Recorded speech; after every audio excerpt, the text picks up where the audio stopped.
Welcome to the Jamodi podcast. We are all surrounded by amazing coaches and leaders. So let's get an inside look at not just what they do, but how they do what they do.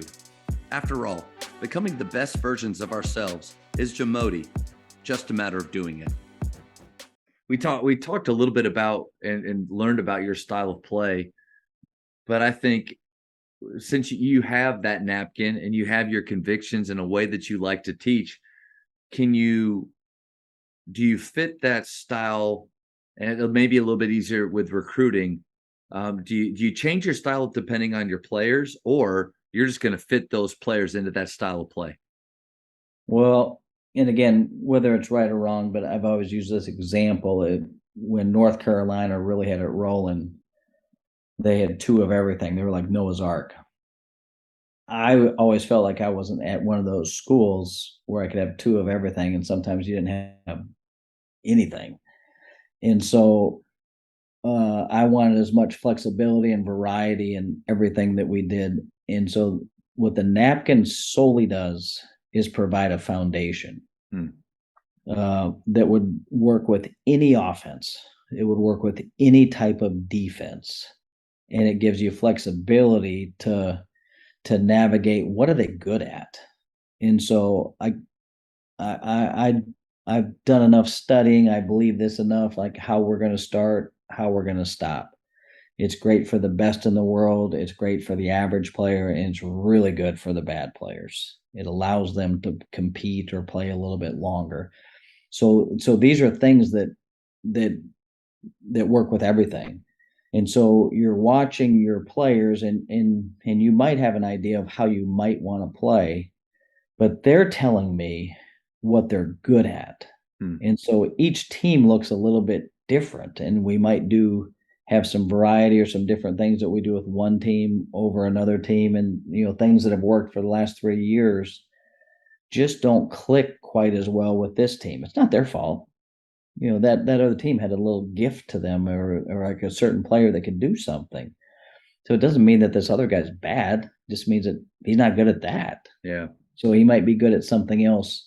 And again, that's again, when you have a core belief of a foundation allows them to run. And if you don't have that core foundation, you're in quicksand and you're playing whack-a-mole, saying like, well, this worked in the past. I mean, that's not what we're trying to do. It's more like, what do we have and what can they do? Hmm. But it's not crazy, and it's not in this. Again, there's a canvas. There's a certain type that you can fit it into this, and there's a lot of variety, and we want to play towards those. But it takes. I mean, I think it probably would be easier if I just had a system in play number one, play number two, play number three, and you just put people in those areas. And it's sure easy earlier because it's more organized. It's more my personality likes the puzzle part. Yeah. Like I really like the no, I say that, and that trust me, there are nights I go home as like this puzzle, the pieces don't fit. And I'd rather have it simple, like we all would. But deep down, I mean, it's the oh, what did I hear just recently? The pursuit of happiness versus the pursuit is happiness. And I like, oh, that's gold. It really is. The stuff that's bringing me joy at this stage of my life, the pursuit of putting that puzzle together is what brings me the greatest joy. And it creates unbelievable headaches and stress.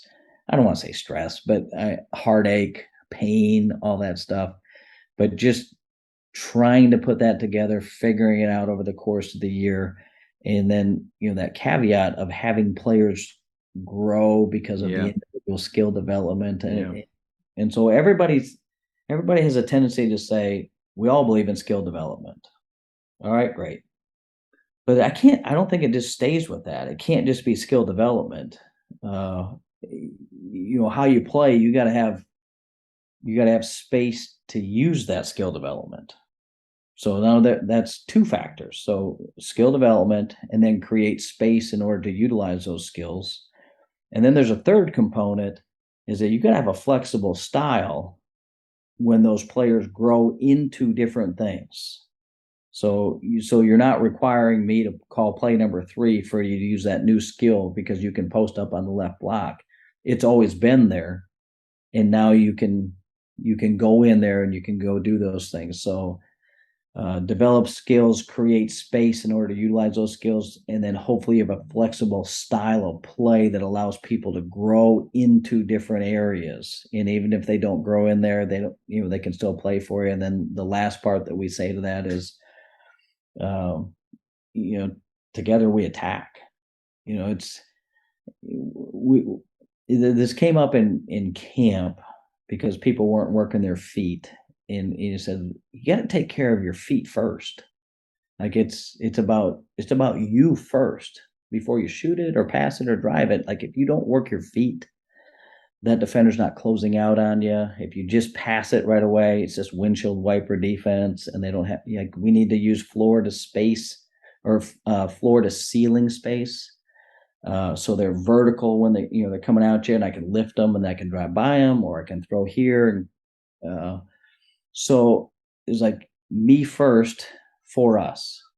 And then be like, I'm at a Christian college, I'm coaching a team sport, and I'm saying me first. I said, well, I kind of like that. And so we'd put it on our t-shirts, and it was kind of awkward. We'd give it our guys and yeah, me first. And we put little tiny letters that said for us. And then we'd teach them and educate them as they walked across a Christian college, what that really meant. And so, the first way we would describe it would be if you're on an airplane, the flight attendant would say, take care of yourself first before you take care of this. And then we go a little bit deeper in there in terms of, hey, we all understand this me first thing at 2. Mine, me. And then the reason we have this for us is so small because it's hard to get to, but it's where all the joy is. So when you take care of your feet, when you take care of that stuff right in here, when I narrow my vision to the rim and I look at very little, but I can see a lot, it's for us. And so when you drive in there and you draw for us, that decision's already made. If it's me first, me second, me third, that's selfish. We want to stay away from that. But we're doing this so that we can give our gifts away, and we can give them away for free. And I can make you all conference by throwing that pass so you can knock down the shot. And if you miss it, it's still a championship play. So I hate cliches. It drives me nuts. And so that me first thing kind of stuck. And then you got to be careful that it doesn't become a cliche in a Twitter thing. So, but that's always been a kind of a unique thing in helping them develop and making them think about things a different way. And we want thinkers. I love people that are asking questions. Hey coach, what about this? Well, you're thinking about it. Yeah. Maybe we'll do it later. Maybe not.